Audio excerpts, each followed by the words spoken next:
ሰላም እንደምን አምሽታችኋል። ስለዚህ አንድ ድንቅ ልጅ ነው ዛሬ ማካፈላችሁ።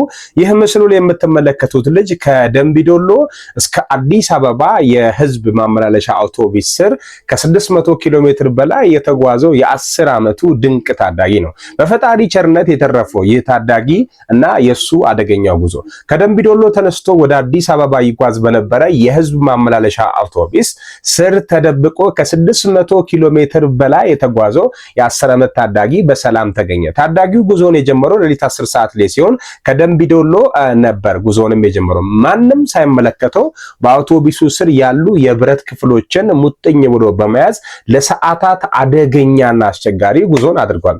ታዳጊው ይህንን ሁሉ ርቀት ከተጓዘ በኋላ ታዳጊው ይህንን ሁሉ ርቀት ከተጓዘ በኋላ 645 ኪሎ ሜትር ማለት ነው ያለምንም ጉዳት መጓዙን መረጃዎች ያመለክታሉ።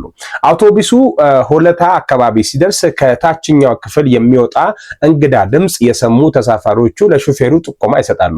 መኪናውም ቆም ተደርጎ ፍተሻም ተደረገ። ታዳጊው ከአውቶቡስ ስር በህይወት ተገኘ።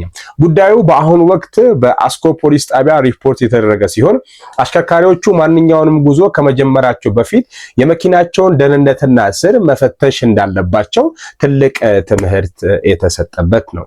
ታዳጊው በጉዞ ላይ ጉዳት ደርሶበት ቢሆን ኖሮ ሹፌሩ ለከባድ የህግ ተጠያቂነት ይዳረግ ነበር። በመሆኑም ቅድመ ጥንቃቄ ወሳኝ ነው ሲሉ ጉዳዩን የተከታተሉ አካላት ገልጿል። እናንተስ የዚህ ልጅ ጉዳይ እንዴት ተመለከታችሁት?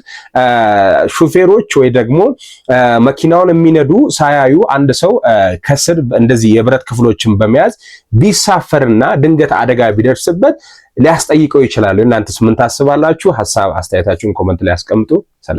ሰላም። ሰበር መረጃ። ይህ ከኋላ የምትመለከቱት ሐውልት የአጼ ቴዎድሮስ ሐውልት ነው ማለት ነው። በአንበሳሜ ከተማ የአጼ ቴዎድሮስ ሐውልት ግንባታ ተጀመረ።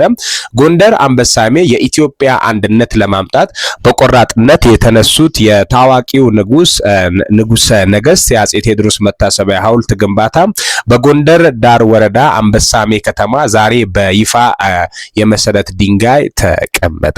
በአንበሳሜ ከተማ ማዕከላዊ አደባባይ ላይ የሚቆመው ይህ ሐውልት የንጉሱን ታሪካዊ አሻራ ለመዘከርና ለትውልድ ለማስተላለፍ ታስቦ የሚገነባ መሆኑም ተገልጿል።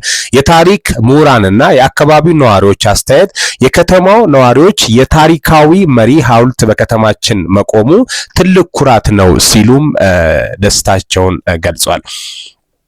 ግንባታው ሲጠናቀቅም ከተማውን ለቱሪስት መስህብነት ዝግጁ ከማድረግም በላይ ለታሪክ ጥናትና ምርምር ትልቅ ፋይዳ እንደሚኖረውም ታውቋል።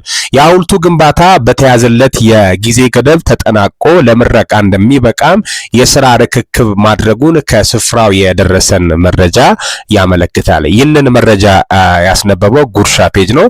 ይህም ቤት ሁሌ አዳዲስ መረጃዎች እንዲደርሳችሁ ፎሎ አድርጉ። አመሰግናለሁ።